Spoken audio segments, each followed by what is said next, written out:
Selamat hari Minggu bagi kita sekalian. Hari ini kita melaksanakan ada sakramen baptis dan sidi, dan menurut tradisi gereja kita, firman Tuhan juga akan menyampaikan hal yang sama, baptis dan sidi. Apa itu baptis? Apa itu sidi? Ya, saya akan memperkenalkan dua buah lukisan yang umurnya sudah lebih dari setengah abad. Ya, baptisan yang pertama bertajuk Battesimo di Cristo, dilukis oleh Piero della Francesca. Wah, tahun 1450. Ya, kayaknya belum ada yang lahir ya waktu itu ya. Dan lukisan yang kedua itu artinya baptisan Kristus. Lukisan yang kedua dilukis oleh pelukis yang salah satu yang paling terkenal di zaman Renaissance, yaitu siapa? Iya, betul. Ya, padahal nggak ada yang jawab ya. Leonardo da Vinci. Ya, dan Andrea del Verrocchio. Ini Leonardo da Vinci waktu itu masih muda, ya, pelukis muda. Ini collab dua orang seniman. Ya, ini di awal-awal ketika Leonardo da Vinci berkarya. Sama, ini judulnya sebenarnya sama karena ini dua-duanya dari Itali. Battesimo di Cristo, ya. Orang bilang baptism of Christ, ya. Ada dua lukisan di sini, ya. Kita akan mulai penawaran pertama. Oh, ini bukan balai lelang ya.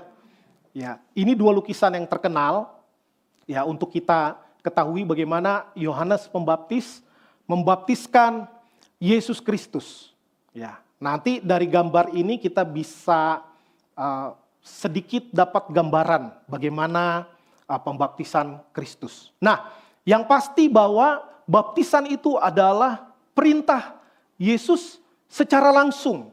Ya, itulah yang disebut dengan sakramen.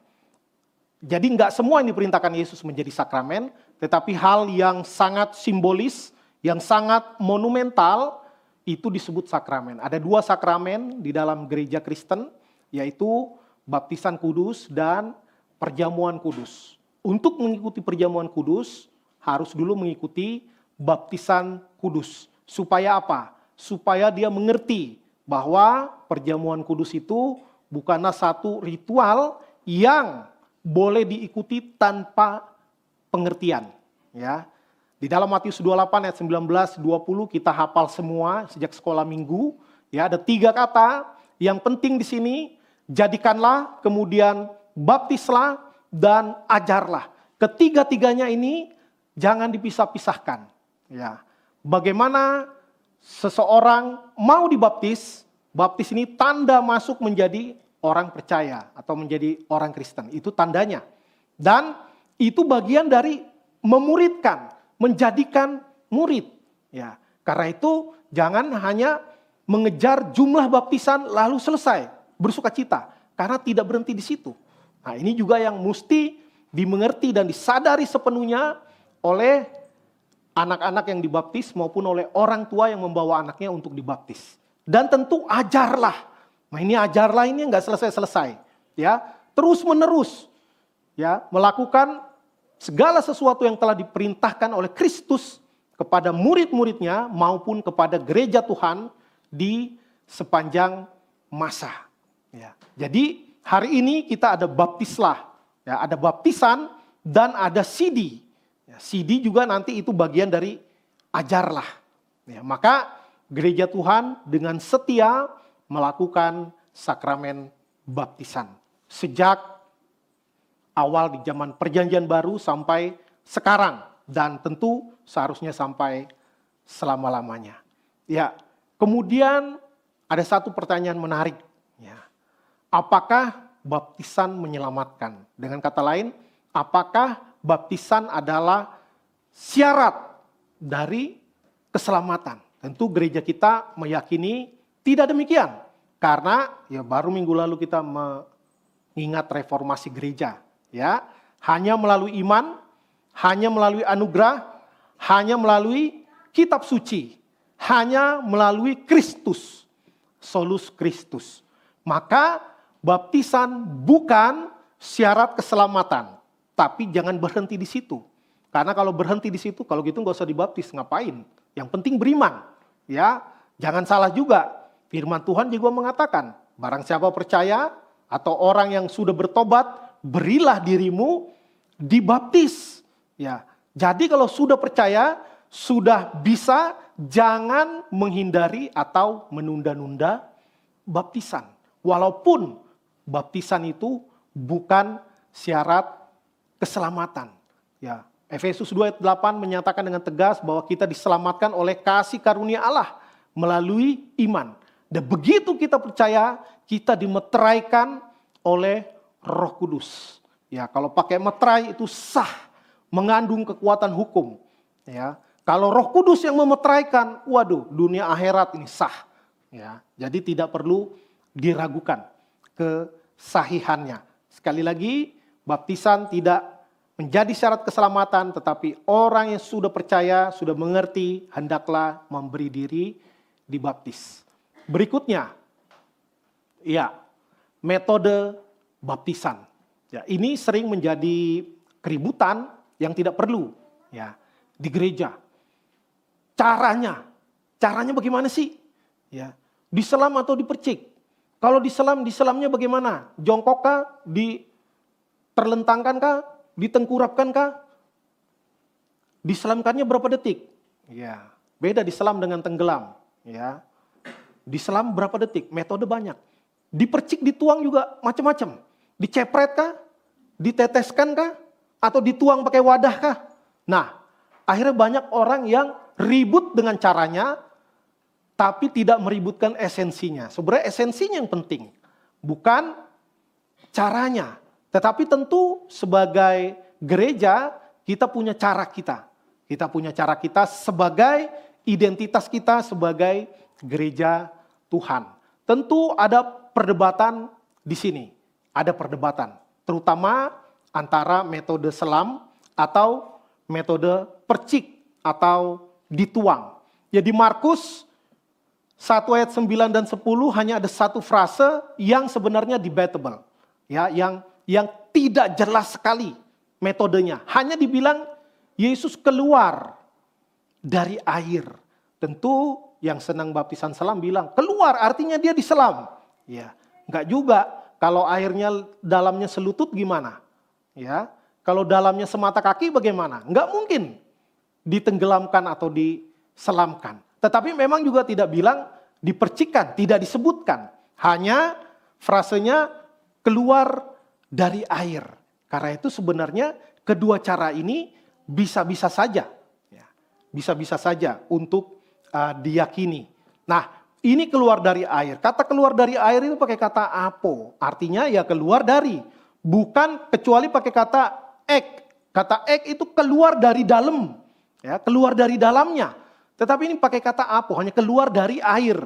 Jadi tidak spesifik mengindikasikan apakah itu diselam atau dipercik atau dituang. Ya, tidak spesifik. Hanya keluar dari air. Nah, berikutnya, ini bagi yang meyakini bahwa baptisan harus diselam, kalau enggak sah, ya. Atau lebih halus, enggak afdol, ya. Kalau diselam, semuanya dibasuh dosanya, katanya. Kalau dipercik, kepalanya doang yang dibasuh. Nanti yang masuk surga kepalanya doang, ya, macam-macam. Cara orang menafsirkan, itu mungkin joke saja ya, cuman bercandaan. Ya, memang ada katanya pakai baptizo dari kata bapto. Nah, kata bapto ini artinya membersihkan, membawa objek ke air, dimasukkan ke dalam air juga salah satu definisinya. Ya, contohnya Naaman yang disuruh membenamkan dirinya ke sungai sebanyak 7 kali. Karena itu lalu diberikan arti di Perjanjian Baru, dibaptiskan artinya mati dan dikuburkan bersama Kristus dalam kematiannya, kemudian dibangkitkan bersama Kristus melalui kebangkitannya. Jadi itulah makna yang disimbolkan oleh sebuah baptisan. Nah, ini jadi mirip dengan konsep pemikiran orang Indonesia yang dikubur. Karena kita kubur ke dalam tanah. Ya, jadi kubur itu ke bawah, baru bangkit itu ke atas. Walaupun sebenarnya kalau orang Israel kuburnya nggak ke dalam. Ya, kuburnya di goa misalnya. Di goa, di samping. ya bukan di dalam, hanya cara orang Indonesia. Maka kalau orang Indonesia lebih mudah menangkap kalau dikuburkan berarti ke bawah, ya. Lalu dibangkitkan berarti ke atas, ya. Apalagi ada kata turun ke dalam kerajaan maut. Kalau turun kan ke bawah, ya. Maka itu yang kesan dari sebagian orang. Walaupun sebenarnya kata bapto itu artinya banyak, ya. Tidak hanya tunggal, yaitu diselamkan. Ya, ada kata yang dipakai untuk selam saja, dupto, bukan bapto. Ya, ada satu kata yang khusus untuk percik, rantizo. Ya, maka sebenarnya kata baptiso, bapto ini artinya tidak tunggal. Ya, menggambarkan berarti sebenarnya bagaimana caranya, yang penting adalah esensinya. Maka jangan menghabiskan waktu, tenaga, upaya hanya untuk meributkan hal-hal yang tidak esensial, yang bukan inti daripada keimanan. Dibaptis wajib, ya, mesti kalau udah percaya ya berikan diri dibaptis. Tapi caranya bagaimana, ya? Termasuk di dalam tulisan yang sangat tua, The Didache ini, ajaran dari ke-12 Rasul, itu juga tidak tunggal. Caranya diberikan banyak pilihan, ya. Karena ikut Tuhan itu nggak usah disusah-susahin, ya. Nggak usah disusah-susahin. Kalau dibaptis ya udah dibaptis. Mereka pun memberikan petunjuk ada banyak, ya. Caranya dibilang dalam nama Bapa dan Anak dan Roh Kudus. Boleh dibaptis di air mengalir. Lalu kalau nggak punya air mengalir, di air yang lain. Maksudnya kalau nggak di sungai, ya di kolam juga nggak apa-apa, ya. Di kolam juga nggak apa-apa. Lalu kalau nggak bisa di air dingin, di air panas juga. Misalnya sumber mata air panas. Gimana itu? Sah nggak? Nggak apa-apa. Pakai air hangat boleh, ya. Kemudian kalaupun nggak ada sumber air, dituangkan aja. Dituangkan atau diteteskan, dipercikan, nggak apa-apa, ya, nggak apa-apa. Nah, jadi dari rasul-rasul sendiri nggak menyebutkan secara spesifik caranya seperti apa, bahkan pilihannya ada banyak. Dan ini salah satu tulisan Bapak Gereja yang paling tua dari murid-murid para rasul. Namun gereja kita punya metode cara, ya. Jadi walaupun ada beberapa cara, tentu kita punya warna sendiri. Kita bukan seperti warung makan yang memberikan menu. Terserah mau pilihan caranya apa. Ya, enggak. Ya, kita punya cara sendiri gereja kita. Bukan berarti tidak mengakui cara lain. Ya, di gereja kita meyakini baptisan hanya satu kali. Kalau di gereja sebelumnya, mungkin di kampung halaman sebelum merantau sudah dibaptis, di gereja ini tidak dibaptis lagi. Karena bukan caranya yang penting. Walaupun caranya bukan mengikuti cara gereja kita tetap akui. Yang penting sudah dibaptis dalam nama Bapa dan Anak dan Roh Kudus, Allah Tritunggal. Namun ini sebagai wawasan bahwa gereja kita memilih cara percik, ya, atau diteteskan. Dan tentu bukan karena mau hemat air, ya, bukan. Ya, tetapi ada penafsirannya, ada dasarnya. Ya, istilah lain dibilang ada dalilnya.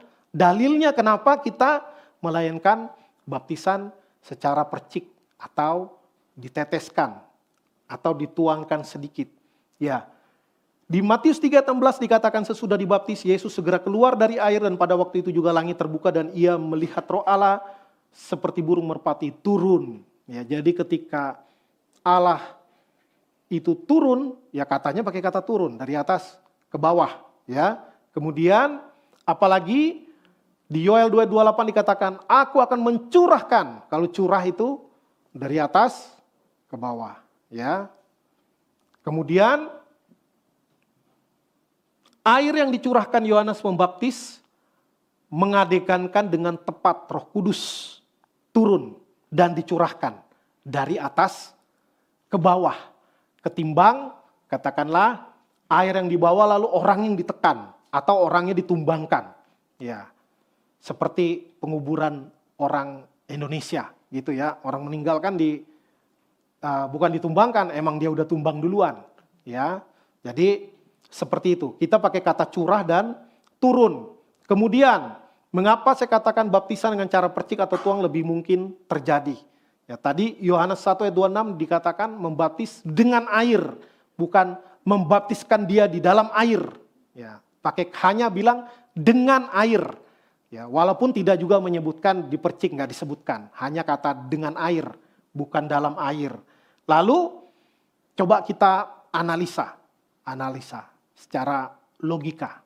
Ketika Petrus berkhotbah, 3.000 orang bertobat dan memberi diri dibaptis. Di ayat 41 Kisah Rasul 2 spesifik disebutkan pada hari itu. Ya, pada hari itu 3.000 orang dibaptis. Ya. Dan ini bukan baptisan yang kayak di gereja kita udah di planning. Ya. Tanggal hari ini akan ada baptisan, udah diumumkan, udah dipersiapkan. Ini waktu itu nggak ada panitia baptisan, ya, nggak ada. Langsung orang bertobat, 3.000 orang minta dibaptis. Bagaimana caranya? Ya, kalau diselamkan butuh air yang terlalu banyak, butuh ya sangat complicated lah, sangat complicated. Maka lebih mungkin bahwa caranya dipercikan atau dituangkan lebih cepat prosesnya. Ya, ini sebagai analisa logis. Ya, sekali lagi memang tidak disebutkan, tetapi kita bisa menganalisa. Ya, kemudian di 1 Korintus 10 ayat 2, Rasul Paulus menganalogikan orang Israel di zaman Musa juga sudah dibaptis. Kapan? Di dalam air dan di dalam awan, pakai kata baptiso di sana. Tetapi ketika Laut Merah menjadi dinding air, apakah bangsa Israel ketika lewat lalu diselamkan? Ya, yang enggak. Ya, mereka berjalan di atas tanah, dasar dari laut itu. Tetapi tentu kita bisa membayangkan bahwa air yang menjadi dinding itu dengan kekuatan angin yang begitu besar, pasti mereka terpercik-percik dari air laut yang menjadi dinding itu. Lalu mereka tidak masuk dalam air, karena kalau air laut kembali mati semua. Justru yang di dalam air siapa? Firaun dan pasukannya. Ya, mereka bukan dibaptiskan, dibinasakan, ditenggelamkan. Ya, ditenggelamkan oleh Tuhan. Maka kita bisa menganalisa atau menafsirkan bahwa tidak mesti tenggelam kan? Ya, walaupun ini pakai kata baptiso.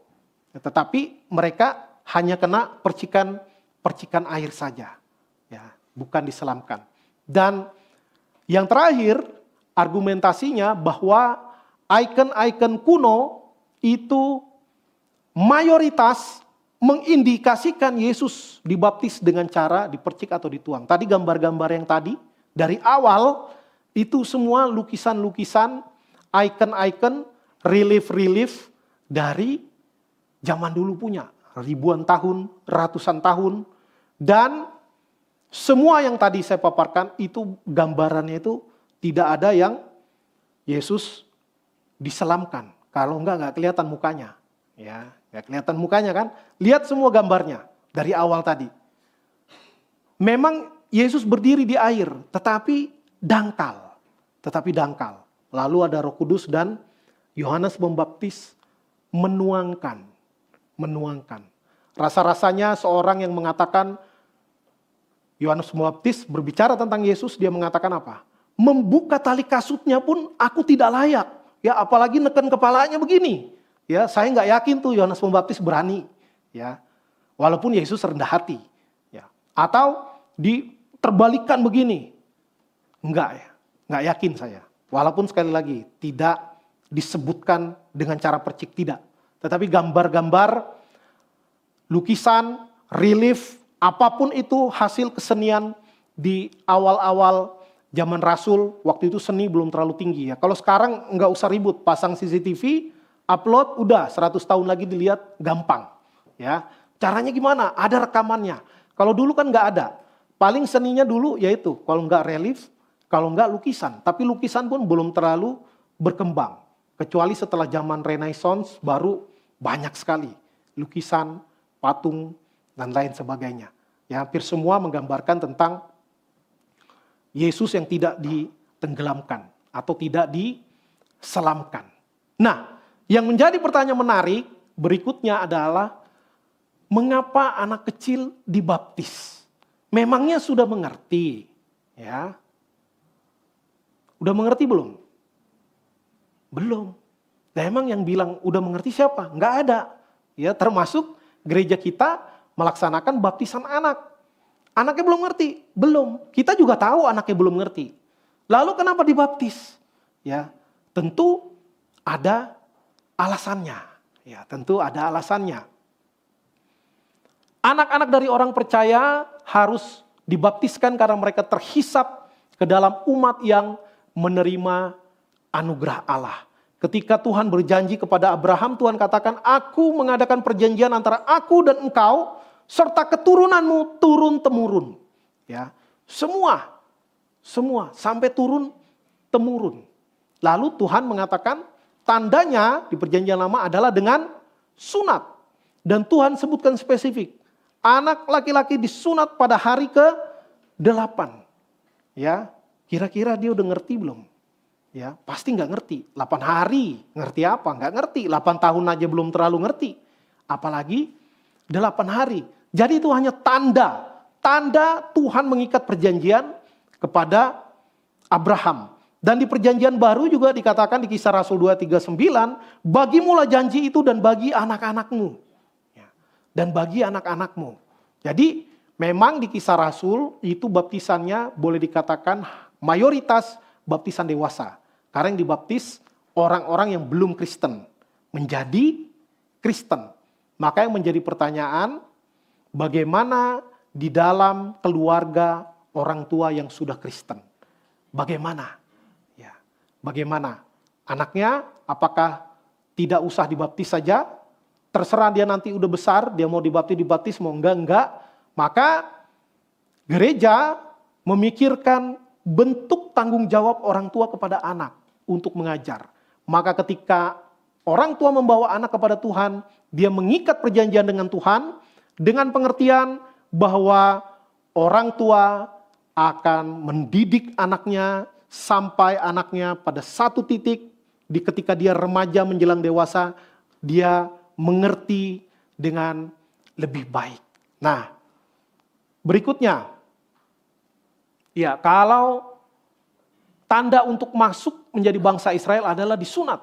Kalau tanda untuk masuk menjadi umat Kristen adalah baptisan. Jadi ini tanda, ya. Ini adalah tanda. Nah, oleh Rasul Paulus sunat disejajarkan dengan baptisan. Jadi bukan kita yang cari-cari alasan, bukan.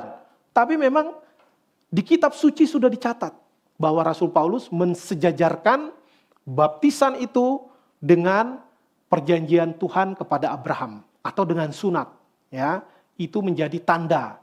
Ya, tetapi memang kemudian Rasul Paulus juga menekankan yang penting bukan sunat lahiriah, tapi sunat batiniah. Hati yang berdosa, hati yang melawan Tuhan itulah yang harus disunat, dipotong, ya, supaya kita hanya tunduk kepada Tuhan. Tentu sunat tidak menyelamatkan manusia. Baptisan juga bukan syarat keselamatan. Dalam arti kalau baptisan pada usia bayi atau anak-anak tidak dijawab dengan iman anak tersebut di kemudian hari ketika dia sudah dewasa, ya, dalam artian dia tidak hidup sebagai umat Tuhan ketika dia sudah besar atau sampai dia dipanggil Tuhan, maka ya baptisan itu tidak bermakna bagi dia. Ya. Demikian, lalu pengudusan anak itu melalui iman orang tuanya. Ini ayat ini berbicara tentang bagaimana di zaman itu banyak orang percaya baru yang pasangan tidak Kristen. Ya, mungkin istrinya Kristen, suaminya tidak. Suaminya Kristen, istrinya tidak. Maka Rasul Paulus mengatakan pasangannya dikuduskan oleh istrinya atau oleh suaminya. Lalu di ayat-ayat berikutnya dibilang, karena bagaimana mungkin kamu tahu bahwa pasanganmu nanti pasti tidak akan percaya atau pasti akan percaya, nggak tahu. Maka maksudnya jangan pisah karena udah terlanjur nikah, beda iman. Ya, tetapi kalau akhirnya pisah bisa dipahami. Hanya kan kamu nggak tahu pasangan yang beda iman nanti tetap beda atau jadi sama. Ya. Jadi istilahnya dikuduskan oleh pasangannya. Dalam arti pasangannya memberitakan kebenaran kepada suami atau kepada istrinya.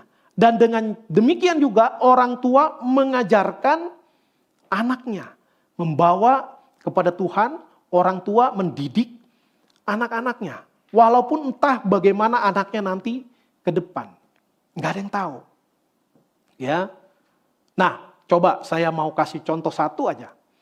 Ketika kita lahir, ya, kita ngerti nggak dilahirkan itu apa?